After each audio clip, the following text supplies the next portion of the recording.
Hello, everyone, and welcome, world. My name is Max McGilvery from Beanstalk. We are with Anna Hill. Anna, say hello to everyone. Hello, everyone. Well, Anna, what I didn't want to do was a big, long introduction about yourself, because you are so well known within the UK farming and fresh produce community. But we do have a lot of graduates dialing in, and we also have a lot of folk internationally. So rather than me telling everyone about you, Ted, who are you, please? And what's your day job? Oh, my day job. Yeah, well, I am Anna Hill. I present Farming Today on BBC Radio 4. We are very, very early in the morning, 5:45 in the morning before the Today programme. So, you know, that's good being journalists that we're on before them. And that is my day job. I do that twice a week, and then sometimes more than twice a week. And I also go out reporting and doing other programmes like On Your Farm, which is a half-hour programme on a Sunday morning.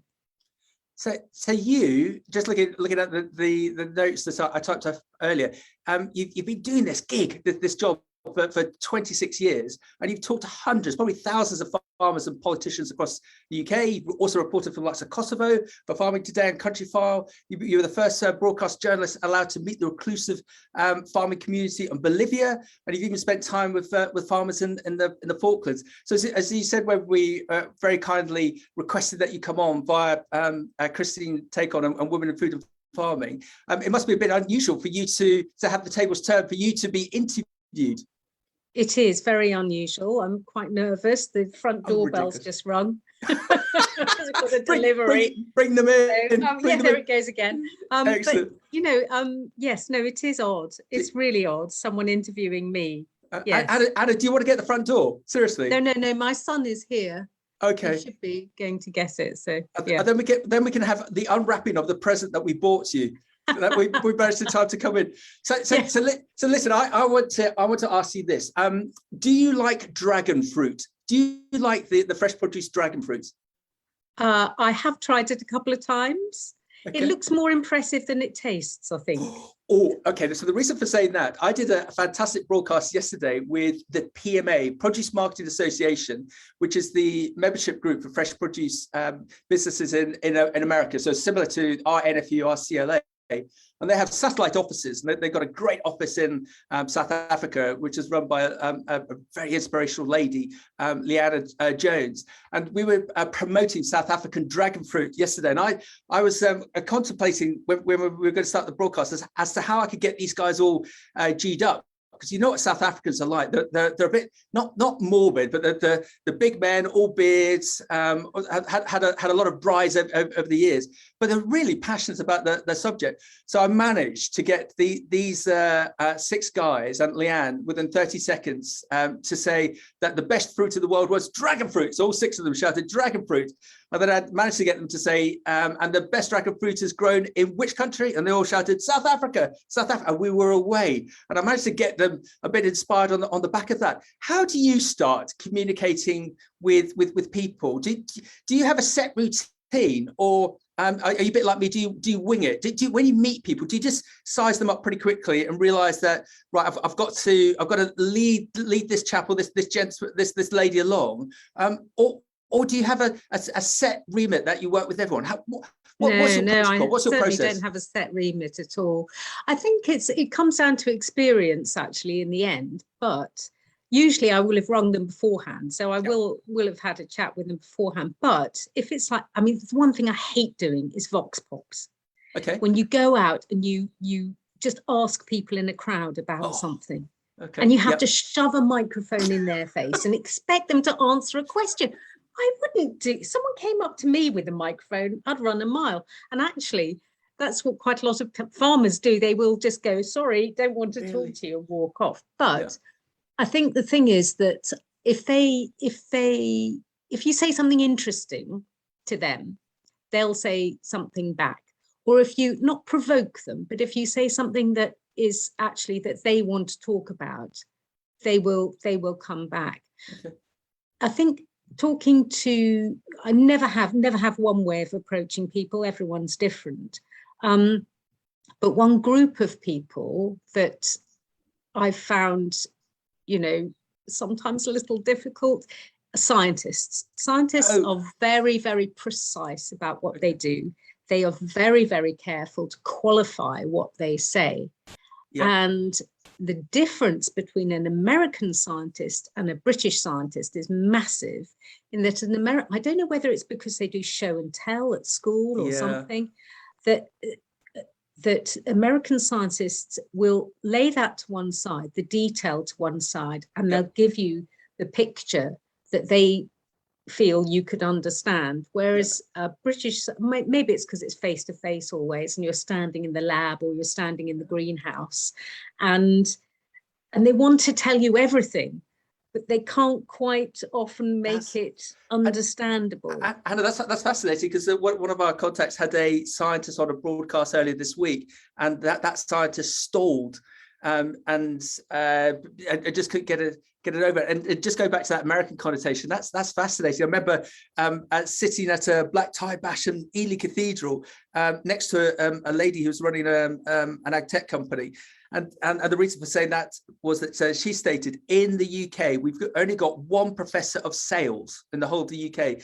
And in America, it's something ridiculous, like 250 professors of sales. So the Americans are not jingoistic, but better at presenting themselves. But it's, and also with this Zoom squares of death is quite difficult as well. As I listened to quite a few comedians saying that during lockdown, that they found it really difficult, that they thought they could, here comes that word, pivot the performances from live audiences to Zoom, but it didn't work because there was no interaction. They would say a joke and there was just this silence. Nothing to feed off.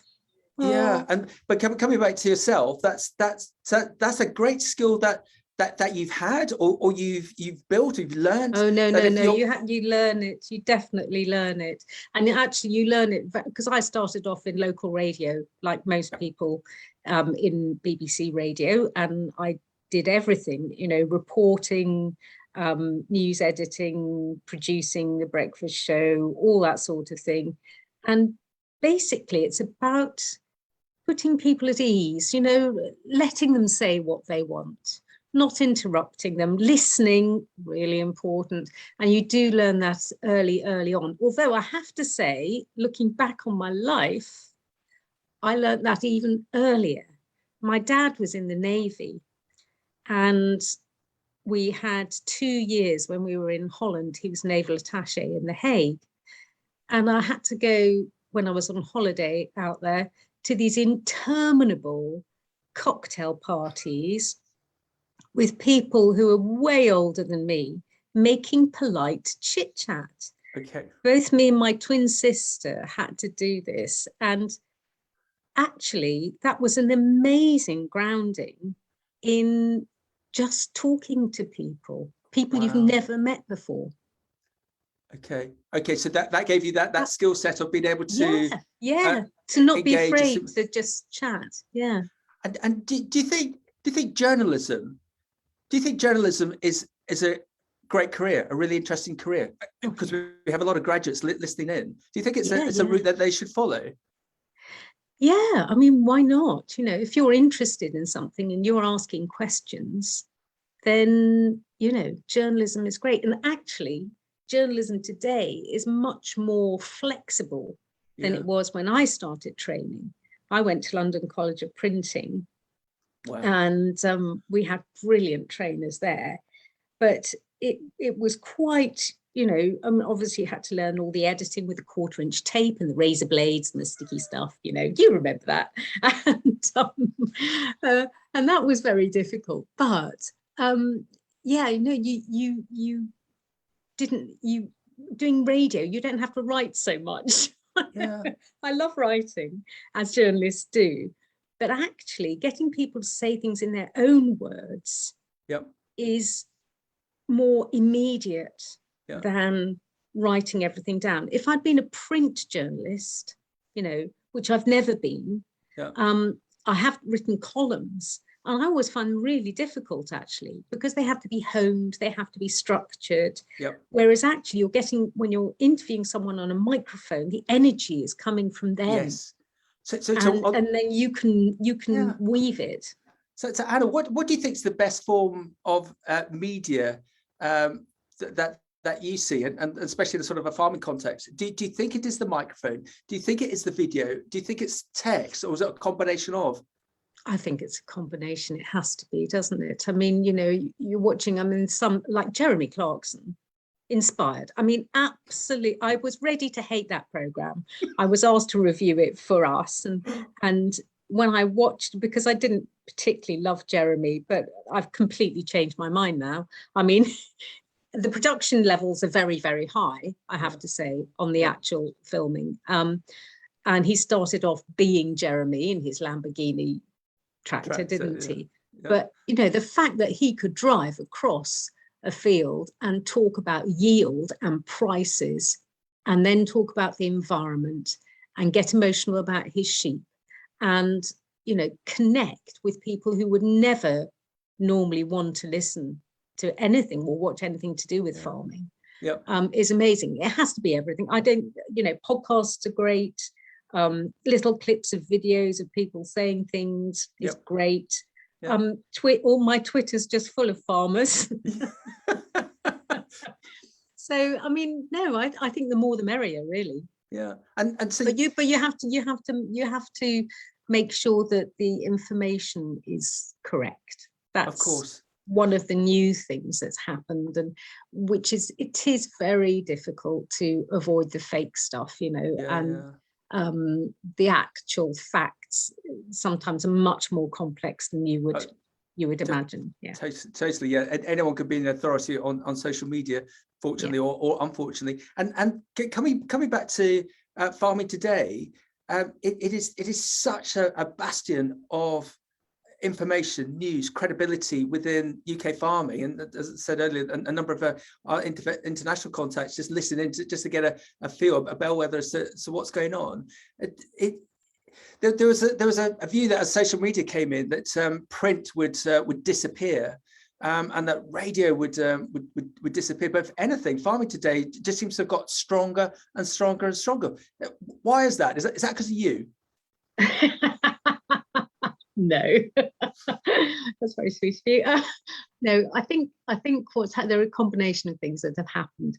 One, BBC Sounds, people can access us anywhere. Two, there have been certain crises where people have connected with us and then stayed with us. So the first, in my experience, because I joined in 1994-95, so BSE was the first very big story that we had. It had been rumbling on, and we'd been covering it actually for 10 years before that. But that really did make people more interested in what was going on in farming, possibly in not such a good way, maybe, but, you know, at least they came in. But the real turnaround was foot and mouth, actually, when we saw our listenership jump massively. And also, you know, I have to be completely honest. I don't think everyone who's listening to Farming Today is getting up at 5:45 to tune in to listen to Farming Today. It's when the alarm goes off, you know, and you happen to have Radio 4 on. Yeah. I mean, I was speaking to a number of clients yesterday, and the bulk of them all, I'm not going to say this, they all wake up with you. I'm sure you've heard that time memorial, as one of them said, it's fantastic background noise, and you just always have this sixth sense that when Anna or one of her team come on with a really interesting article, you're piqued and you listen in. So no, it'd be interesting to see the split as to who listens to it live and who listens to it on a catch up. But again, that's the fascinating and fantastic thing about the systems that we now have, that you don't need to listen to it at 5:45. It could be I could send it to a client to have a listen to a couple of days later, but and it's there, it's out in the ether. And listener wise, have you got any ideas to whether you've got heads of state, government ministers, as well as large we are mentioned. We are mentioned regularly. I mean, even as far back as Maggie Thatcher mentioned us in the House of Commons. You know, various prime ministers mention us. Yes, I mean, we get occasionally we get in the papers, you know, I heard on Farming Today. No, I think people do listen. They might hear us by chance, you know, but it's good. It's really good. Sorry, just in your journalistic style, you mentioned about people getting the news and information when we were going through the likes of Foot and Mouth, BSC. You've had a number of emergency situations in the past, and when we were having our catch up, we were reminiscing about the Great Storm. So help me here, was it 1987? Was it 1987? 87, October the 16th. Yeah. So I was working on a farm on my pre-college year before I went to Harper near Seven Oaks, and overnight Seven Oaks turned into Two Oaks. And those dialing in on an international basis, it was a hurricane that came in. And Anna, how did it go? That the BBC weather forecast said that we were there might be a slight storm, but nothing to worry about. Yeah, Michael Fish. Bless him. He had a message from a lady, and he told her not to worry, that there wasn't a hurricane on the way. And then 3 o'clock in the morning, where were you and what happened next? 3 o'clock. Actually, it was exactly 3 o'clock. My alarm went off because I was doing breakfast at BBC Radio Sussex in Brighton. And I walked from my bedroom into the kitchen, which was about 3 paces because I lived in a tiny, tiny flat. And the power went off. And I thought, oh, God, you know. So I just jumped in the car and drove down to Seven Dials, which anyone who lives in Brighton would know is just down the road, little roundabout. And there was a tree across the road. It was a sapling. I got out of the car to move the tree. I nearly got blown over. Anyway, I got back in the car, got to the roundabout, man waving at me, don't come this way, it's all blocked. I said, that's all right, I'll go down by the seafront. I like it when it's stormy. I ended up by the Palace Pier, right on the seafront. And I'm very, very good. I'm a good girl. I stopped at a red traffic light and I waited. Yeah, I waited. And the car was lifted up, good grief, moved and put down again. Oh, Anna. It was terrifying. And so I thought, right, I'll carry on even through the red light. And then the trees had come down like that. Wow. In the park right next to the station, next to the BBC Radio Sussex. And I had to sort of drive through them. And I got in, and there was a little voice on the tannoy going, is there anyone in the building? I thought, oh, that sounds like my friend Jane, who is also doing brekkie. And she had spent 20 minutes because the door of Radio Sussex was right on the corner of a street. You remember it? Yeah. And she tried 3 times to get round the corner because the wind was so strong. So she got him. So we've spent the morning typing on non-electric typewriters. Of course, we had no screens, no internet, nothing then. Yeah. We had a generator in the basement, which was started up. We were broadcasting on a loop, 3-mile loop. Yeah. Our editor was on his boat in the marina. He crawled off his boat until he could stand upright because the wind was so strong. Wow. And we became a refugee camp. Our foyer was basically just full of men, women, children, cats, dogs, families who had come to be rescued. And it was brilliant that the fire, police, ambulance services were on every 10 minutes telling people what was going on. Okay. And you became the communication and torchlight. hub. I was trying to type with a phone on one ear and a torch on the other, going like wow. And so the reason for you just to mention that was that presumably when you got over all of that, the experience that you'd had from that and that high pressure situation then helped you when you got into Farming Today with the various crises that you then had to handle. Yeah, I suppose so. It was less immediate, I have to say, but yes, it was the first time that we had to broadcast without going to see people. And very interesting, because the follow-up from that, obviously, in the pandemic. So in 2001, with Foot and Mouth, we had people keeping diaries for us with Sony Walkman tape recorders, cassette recorders.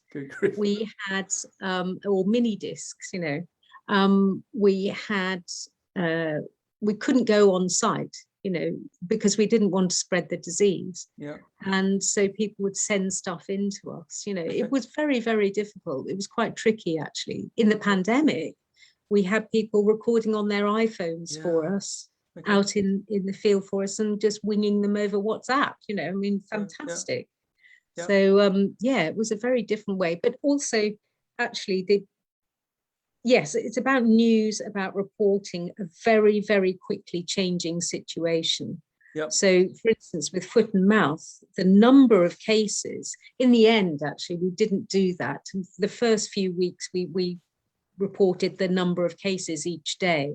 Okay. But because it kept growing so fast and changing so quickly, we stopped doing that after a while. Okay. But yeah, it was trying to keep on top of a very, very fast moving story, which was quite tricky, actually. We're a very, very small team. Yeah. And it might sound a bit macabre, but do you and the team at Farming Today, do you love a crisis? Because that's when you come into your own. What journalist doesn't love a crisis, to be honest? Okay. Bad news is good news, isn't it? You don't revel in it, you cope with it. Yeah. It means that you aren't desperately trying to find stories, but you're still managing it. You're still managing it because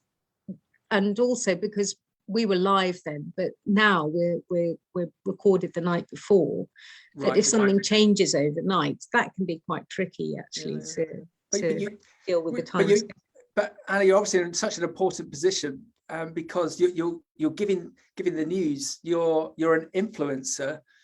You could dictate which way the news goes, and obviously the BBC is known within the UK and globally as such a credible source of information compared to some other of the media that we have out there. And just coming back to yourself and this and Farming Today, I'm guessing that the reason that you got this gig was that you must have a prestigious farming background. You must own half of Norfolk. You must have been born in on a dairy farm and know everything inside. No. You must have gone to Harper, Cirencester, Red. So, what's your illustrious farming background, please? None. I was brought in basically because they wanted someone who didn't have any farming knowledge. Okay. So I was brought in because I was a journalist. I could speak live on air on Radio 4 to time. So wow. In between being a local radio reporter and news editor, etc., and then I did a sideways step to Radio 4 continuity and news reading. So I started off as a con announcer, doing all your shipping forecasts and all the bits in between the programs, and reading the news as well. And so I was quite happy broadcasting on air. And I was also very used to back timing things, making sure I would come out just before the pips, and they needed someone who was able to do that. But quite cleverly, I thought they also wanted someone who knew nothing about farming. Yeah, that's fascinating. To ask the questions that an ordinary person would be asking. Okay. And I actually didn't know anything. When I walked into the farming office at Broadcasting House the first day, they had their morning meeting. I didn't understand a word. And have you managed to keep that naivety, or now you're a farming expert? Are you? Because I suppose it's difficult again with your audience that you could have nutritionalist listening in who knows nothing about farming but wants to know, and so you've got to present to her. You can have a cabinet minister who claims to know about agriculture, but he's only just come into the role a month ago, and you can have a seasoned farmer who's a fifth generation. So it must be quite a difficult skill set to be able to present to that whole remit. Absolutely. Yeah, no, I mean, I'm trying not to use jargon. I always ask people what they mean by something if they use jargon. And yeah, I mean, I actually last week I was out with some watching some butchers at work, and I don't know anything about butchery, and this lovely young chap was teaching an even younger person what to do, and I had to ask loads of questions because I didn't really know what was going on.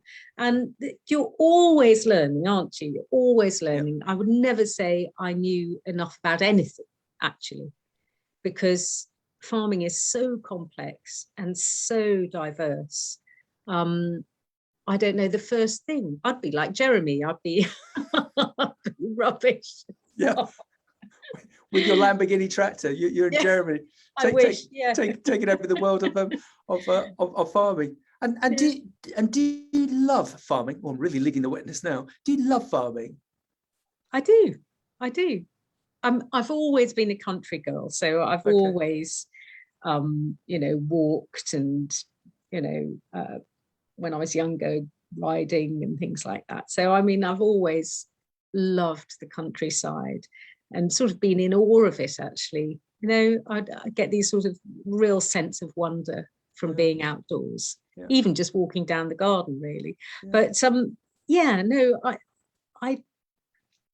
I'm in awe as well of the people who they're so tenacious.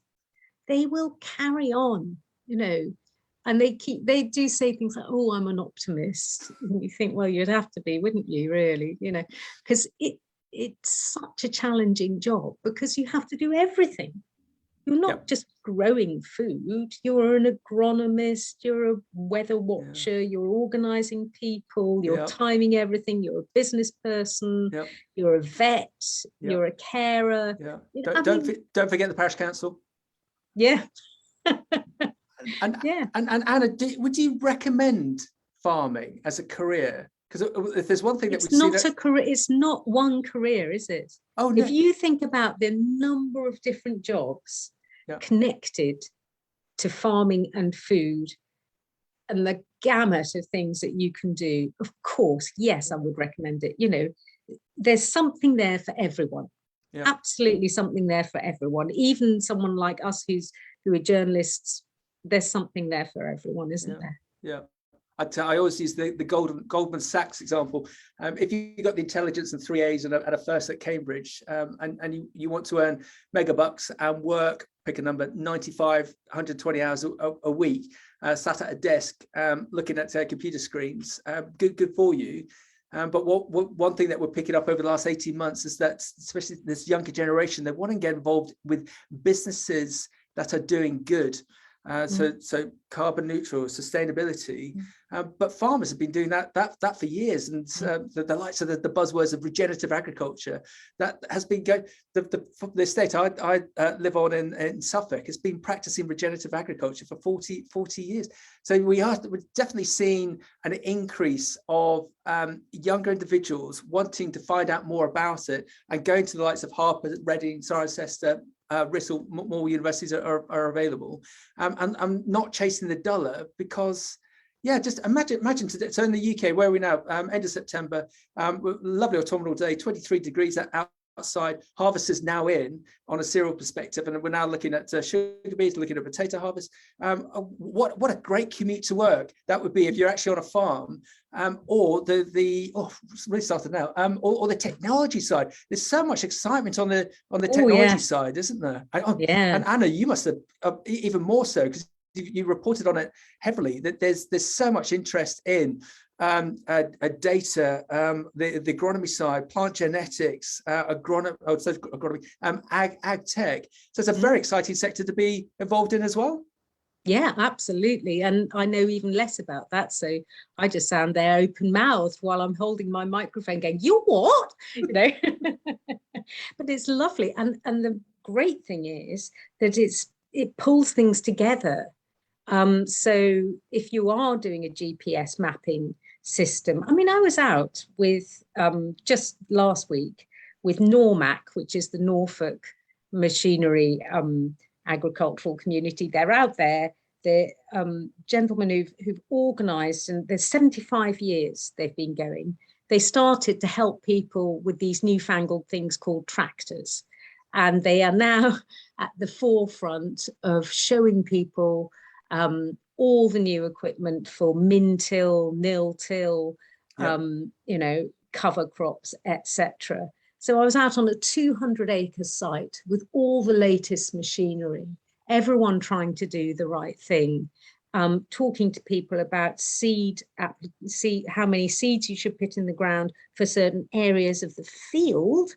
We've got down to that level to make it better. It's wonderful. It's absolutely wonderful. People like Agritech East, Belinda Clark, all those people who are doing so many massively good things to sort of push people forward, keep thinking of new ways. And that is the future. And there should be, I mean, as you say, a lot of young people who are so concerned about climate change, about how they're going to live their lives and how they do live their lives, or giving us a kick up the backside to say, actually, let's change how we do this. Absolutely marvelous. And do you think the future is bright for agriculture, for farming? It has to be, doesn't it? Otherwise we all die because we don't have anything to eat. You slightly avoided my question there. You know where I'm going with it. What do we need to look out for? What can we all do, whether it be our humble age group or the younger generation, to really make farming a success ongoing for the country and globally? I think what is interesting, and it's a big picture thing that I've noticed. So when I started in 1994, 95, prices were very high. Everything was going sort of fairly swimmingly. We've had all these disease things happening, but the picture then was conservation farming, and it was either or. We even had set aside still, didn't we? 10% of your land set aside for nature, not farmed on. Those two things have started coming together. They could come together even more, but they've started coming together where you can farm and help conservation and farm for nature. And I think that is going to grow. And it's not necessarily rewilding everywhere or regenerative everywhere, because food has to be a part of it. But it has to be. There is a middle way, but even a better way. It's not just doing both, but it's actually doing both better. Helping each other. So nature helping farming helping nature. And I think there is a very, very bright future. I think we're quite actually far ahead here, maybe than some other countries. And I think our farmers want to do it. And I think the new subsidy system actually links into that once we know what it's about, because a lot of farmers are still very frustrated that we don't know exactly what the details are of how much they're going to get paid for certain things.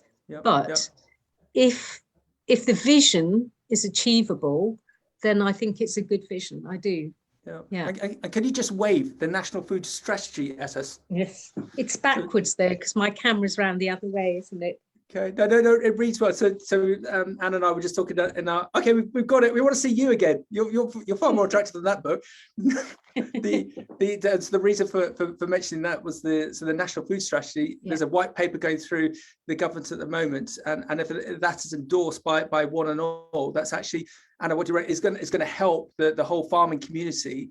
Well, no, it's interesting because it does, but.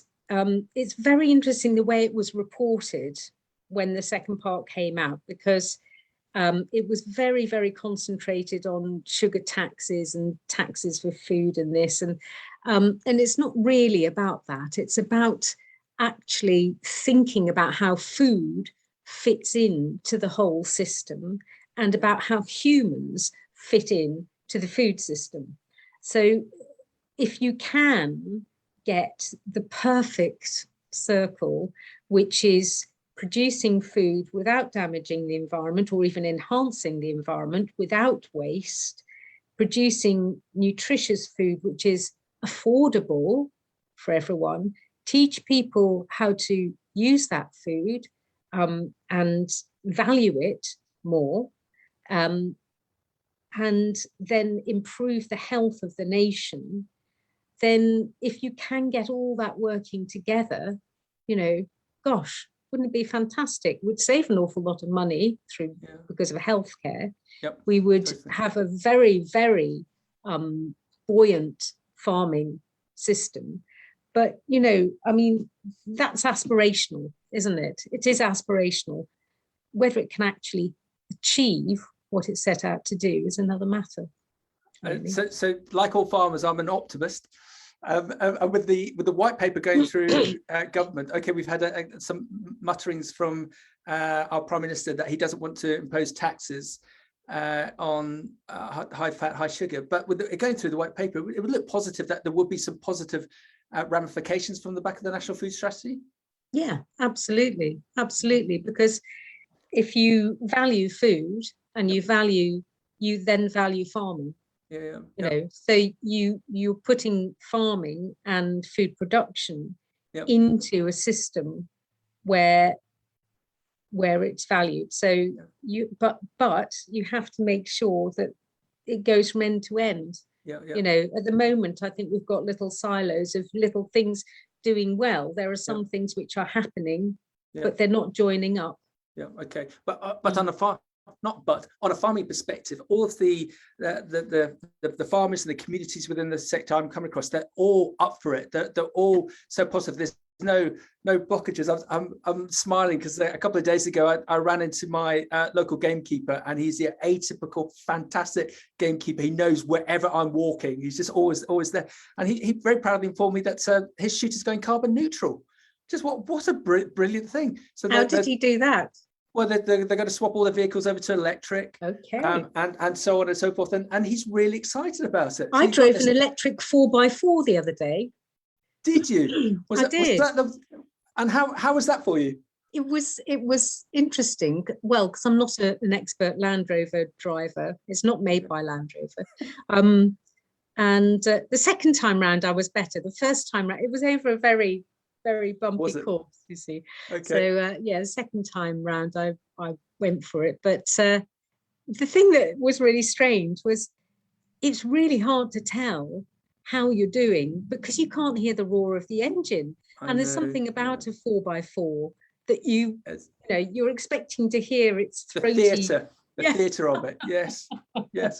and a methane tractor as well. Yes. Well, that's the problem. That's the problem with electric vehicles at the moment, that we can't have tractors because how do you generate enough power? The battery packs will go flat. So the technology on the battery side is fast accelerating. The key, isn't it? Yeah. So I think within 10 years we'll be there. And just coming back to the actual day job, are you finding it's easier with the interviewing that you and your team are doing? That because farmers are now on TikTok, Facebook, and myriad of things, and they're used to presenting. So I started my career with the NFU, and I remember going off on media training and not really understanding it to some degree, which makes a lot of sense as to what I'm doing now. But farmers today are very, very eloquent, even more so the younger generation, because they're just so used to presenting. So has that made you and your colleagues' work slightly easier, or has it made it a bit difficult because they're a bit jingoistic when they come on? How are you finding that aspect? It's interesting that they are much more articulate. I think it's a great thing, but you are almost competing with them because they've got little stories they're doing. We just had Will Evans doing his rock and roll farming podcast. Excellent. Which was fantastic, which he's stopped now for the moment. But podcasting is everywhere, isn't it? And everyone's doing it. But I think that's great. It doesn't matter. But as I said at the beginning, it's a bit tricky when you're actually doing factual presentation of and political things. You have to we have to obviously we are completely independent. We're not paid for by anyone. We don't have, content paid for as others do. Yep. So you do have to be careful. You have to be very careful.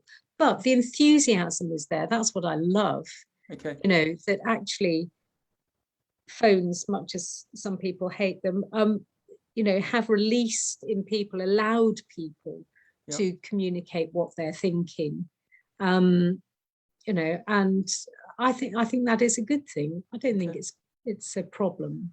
But actually, it was interesting when I went to cereals, excuse me, the cereals event, and it used to be at those events that the journalists, would come up with their pen and paper, they'd write down what people are saying, they'd, after a speaker had spoken, they'd go and talk to them and nobble them.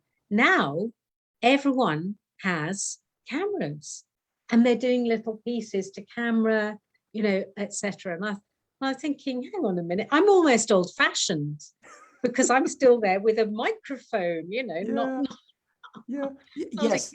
Yes, Anna, that's correct. But you're still incredibly important to the community, because I think everyone looks up to Farming Today, you and your colleagues, if it's the right expression to use, as this bellwether as to what's going on.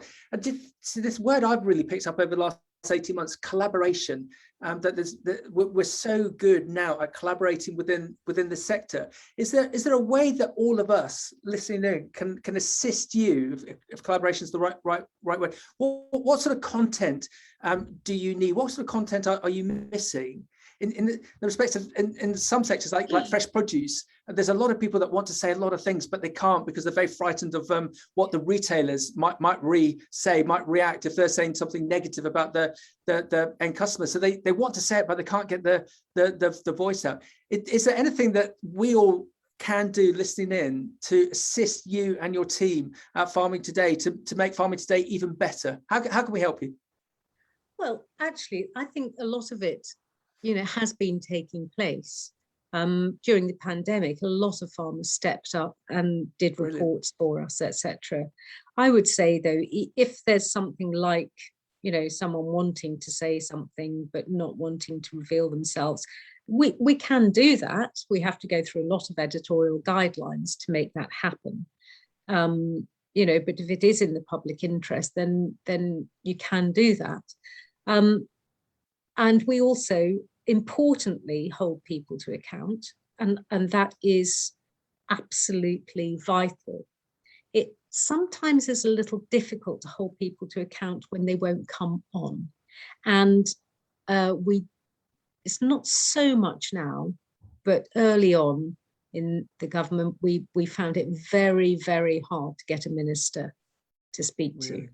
Yeah, and that has happened in the past quite a lot. So you've got no one to ask. You've got a lot of questions, something really serious you need to talk about, and no one will come on. And that is, that can be really difficult. But people can help us by emailing farming.today@bbc.co.uk. And we read every single email that comes in. And if you've got an issue, and you think it's worth covering, obviously we'll make our own judgment, but we will read everything. Even if you get an automated email back saying thank you for your email, we do, and our small team, we do read everything that comes in. There we go. The future. I think where you and your team are unique is that you've seen the cycle of events occur within farming in the UK and overseas. You will have an understanding of potentially what's going to happen 3, 5, 10 years out. Come on, I'm going to present you the crystal ball. Yeah. Where do you envisage farming is going to be out there in 3, 5, 10 years time, please? I think it's for UK farmers, I think it's going to be a real swings and roundabouts job over the next decade, because we're trying very, very, I think UK farmers are trying very, very hard to do things properly. We were talking before about conservation, carbon neutral commitments to those agreements. Then we talk about trade deals and food coming in, which isn't produced to that standard, and whether we should be able to prevent that coming in or whether we allow that to come in, the balance between what people want to buy and what they can afford to buy, the issues about whether farming should be subsidized or not subsidized. And a lot of countries subsidize their farmers. We're doing that, but we're going to be doing that in a different way. Obviously, I think what we have got here is our reputation for beautiful food produced to very high standards, and certain iconic things like cheddar and whiskey and smoked salmon, and which is sold around the world. But what would be nice is if there could be more of a backstory to British food, really. Yeah. If you're talking on a global level and about selling it. It was very interesting. I was talking to one of the biggest pig producers in the country. This was a couple of years ago, but it was post-Brexit, or before Brexit had been signed off. And I was saying, well, what about your pigs going to America? What are you know, I mean, they have loads of pork out there, loads and loads of hogs, don't they? And he said, well, it's got to be different, hasn't it? It's got to be outdoor bred. It's got to be high quality. It's got to be something that they can differentiate and say, that's British, we'll have that for this special occasion. And I think that'll happen more and more, that our farming going exporting will be labelled quality and can get a premium. But and Anna, well said. And my retort to that is Africa. What do I mean by that? When I've traveled through Africa, the 10 fastest growing cities in the world are all in Africa, and it is quite shocking to see the environmental issues, waste, plastic use. And when I spoke to a number of farmers in the likes of East Africa, they say that where we look up to is UK farming. We want to be as good as UK farming. And as a slight throwaway example, Kenya's banned the use of plastic bags. And why did they do that? Because we did that. You look at the likes of fair trade practices that got a positive tsunami that are going through the sector globally. So I do feel that UK agriculture, in some respects, is but a pinprick compared to the massive industries in the likes of the States, whether that be hog meat production or soya production in the likes of South America. But if we can look to have that standard of quality and farming production, as you've mentioned, everyone wants to then follow us, and to then come across a grower of avocados in Tanzania who regularly dials in to, wait for it, Jeremy Clarkson, and gets a feel for it, and because they want to farm as well as we do in the UK. So I think all of the effort that we're all putting in via the likes of yourself and Farming Today, it's going to ripple globally, and especially with that thing going on with the likes of COP26 and the fair trade and so on. So yeah, we just got to keep battling on. And Anna, we need you and your team to keep battling on that basis on our behalf. Yeah, well, I've been there 26 years, so another few. Yeah. So Anna, this has been fantastic. I just, before we wrap up, we asked this of a number of people, and it's also a fascinating question. What's your favourite fresh produce? Oh my goodness! Well, anything. Yeah. Are you talking veg? Are you talking meat? Or are you talking? Yeah, let's go for British initially. What's your favourite fresh produce from Britain?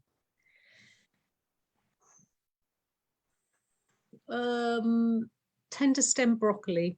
Oh wow! Okay, yeah, gorgeous. Oh, and I've had some WhatsApp questions in. Or asparagus. British asparagus from the Vale of Evesham. What's your favourite colour of tractor? Or Norfolk. Oh, Norfolk. Yes, we can't forget Norfolk. Sorry. Norfolk, God's own county. What's your favourite colour of tractor? I've been asked. Oh my goodness me. Well, they all look good in anything, but I don't know. There are an awful lot of red ones around here, but I know that our local supplier is green. Okay, green. Okay, favorite color of cow. Where's this going? Favorite color of cow, please. Oh no, it has to be the longhorn. Definitely, or that lovely speckledy, or the British white, which is lovely with its lovely black ears. Oh, it's so lovely. Favorite. Here we go. Favorite crop. Favorite crop. Yep. Hops. I thought you were going to say barley. That's honestly, brilliant. Hops. If honestly, there was a brilliant grower in Evesham, in the Vale of Evesham, Peter Dean, I think his name. He brought the first dwarf hops over, and I spent the afternoon with him, and we stood in that drying area, and the smell, it's almost like a lime citrus. I thought if I was ever a farmer, I would grow hops because it's a beautiful thing to do. I wasn't expecting that, says this farmer back to me. I was expecting barley. I forgot what's the last question? I can't. Favorite season in UK agriculture. Well, I think my birthday's in November, so it's autumn. It's fantastic. Autumn because I love it, because the harvest is now. Actually, it's the harvest is in. If you live in Norfolk, you get these. Well, usually get these beautiful long end of the summer. Yeah. And as you're in the east as well. Yeah. When we get this dry, and the harvest is in, and then we're starting the next crop as well. And so you're looking ahead. You're definitely people think harvest is the end. It's not. It's the beginning of the next harvest, and it's lovely to feel that. And then you just pray for a bit of rain. Yeah. The cycle of life in farming. And so the final question: what is your favorite UK fresh fruit? That's a lovely question. Oh, well, I have in my garden a cordon of 10 historic Norfolk apples. The one at the end has produced some brilliant apples, but I've lost the label. So that's my favourite one, but I don't know what it is. No. So we're all going to be in a mission now. We need to get the John Innes Centre on this one to do the DNA sampling. Brogdale. Well, Brogdale is where we bought them because my husband's from Kent. So I don't know whether they keep a record of who they sold what to. But a lovely pear-shaped russety apple, which is incredibly fragrant, beautiful. Yeah, excellent. I've got some in the office. I'm going to eat some of those whilst I walk my dogs a little bit later. Anna, thank you very much. It's been an absolute pleasure to have you on, and anything that we can do, our collective networks, to help you and the team at Farming Today to keep making you the success that you are. You're just going to go from strength to strength. So we're going to keep on dialing in to listen to you 6 o'clock, 5:45 every morning, or on catch up. Max, thank you very much indeed. It's been a real pleasure. Excellent. And we hope you enjoy the flowers that your son took in from the delivery man.